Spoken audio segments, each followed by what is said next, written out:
बिहार में जब हम 2 बरस पैदल चले तो सबसे ज्यादा कष्ट में अगर कोई दिखा तो महिलाएं दिखी। तो सबसे ज्यादा दिक्कत आप ही को है।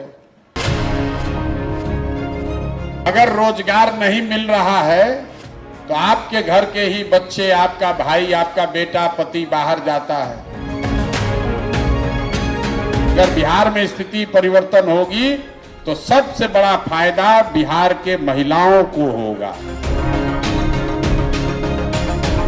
प्रशांत किशोर ने बिहार सत्याग्रह आश्रम में शक्ति संवाद को संबोधित करते हुए कहा कि जब मैंने 2 साल बिहार में पदयात्रा की तो देखा कि बिहार में सबसे ज्यादा कष्ट महिलाओं को हो रहा है।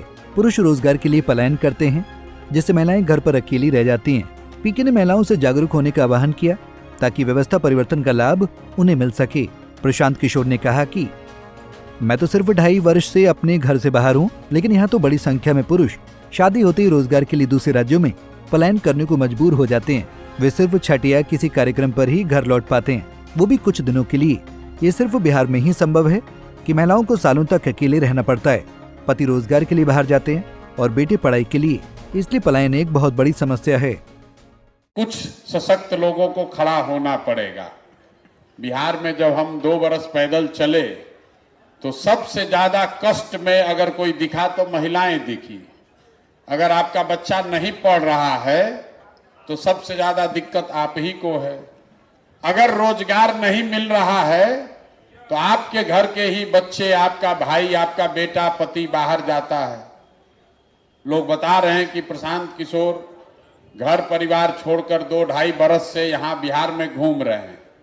हम अक्सर कहते हैं कि हम तो 2-2.5 बरस से अपना परिवार छोड़ के यहाँ रह रहे हैं।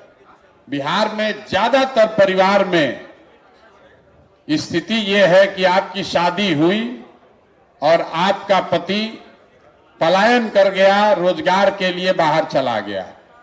कोई छठ में घर में शादी विवाह पड़ा, छठ हुआ, दिवाली हुआ तो 10-15 दिन घर आता है, फिर सालों भर बाहर ही उसको रहना है। देश के किसी भी हिस्से में सामान्य परिवारों में अगर पति साल भर बाहर रहे तो उसका शादी टूटिए जाना है। ये सिर्फ बिहार में ही संभव है कि महिलाएं 20-20 साल तक अपने पति के साथ उनको नहीं रहना है। और लोगों को लगता है तो जीवन की सच्चाई है, भैया कमाना है तो बाहर जाना ही पड़ेगा। ये बहुत बड़ा कष्ट है, कोई इसकी चर्चा नहीं करता है। आपकी शादी हुई और जब तक आपका पति, उसका शरीर थक न जाए, बूढ़ा न हो जाए, तब तक वो बाहर ही कमा रहा है। आपका बच्चा जो जवान है उसको पढ़ने के लिए बाहर ही जाना है। अगर आपके बाबूजी बूढ़े हो गए तो उनको दवा के लिए बाहर ही जाना है। ये जो पलायन का दंश है, ये सबसे बड़ा दंश है। कुछ लोगों को यहाँ, आप लोग कुछ पैसे वाले लोग बैठे, उनको लगता है कि तो सब गरीब आदमी मजदूर सब जाता है। ऐसी बात नहीं। जो गरीब है उसके घर का पति, उसका बेटा जा रहा है मजदूरी करने। जो थोड़ा बहुत पैसे वाले लोग हैं, उनका बच्चा, उनका पति जा रहा है नौकरी करने। लेकिन जा रहा है सब कोई।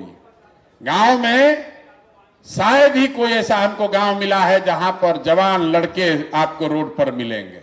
अगर 100 लड़का गांव में है तो 10 से 15-20 गो बचा है। चाहे वो पढ़ाई के लिए गया हो, रोजी रोजगार के लिए गया हो, दवाई के लिए गया हो, सबका लड़का बाहर जा रहा है। इसलिए जरूरत है महिलाओं को जागृत होने के लिए, खड़ा होने की। अगर बिहार में स्थिति परिवर्तन होगी तो सबसे बड़ा फायदा बिहार के महिलाओं को होगा। उन्होंने कहा कि शायद ही कोई गांव हो जहां से युवाओं ने पलायन न किया हो। गांव में 100 युवाओं में से सिर्फ 10 से 15 ही यहीं रह गए होंगे। बाकी लोग रोजगार या शिक्षा के लिए गांव से पलायन कर रहे हैं। इसलिए महिलाओं को जागरूक होने की जरूरत है, क्योंकि जब बिहार में व्यवस्था परिवर्तन होगा तो सबसे ज्यादा लाभ बिहार की महिलाओं को ही होगा। Bureau report, Punjab Kesari TV. हमसे जुड़े रहने के लिए हमारे YouTube चैनल को सब्सक्राइब करें और नई वीडियो की नोटिफिकेशन के लिए बेल आइकॉन को दबाएं।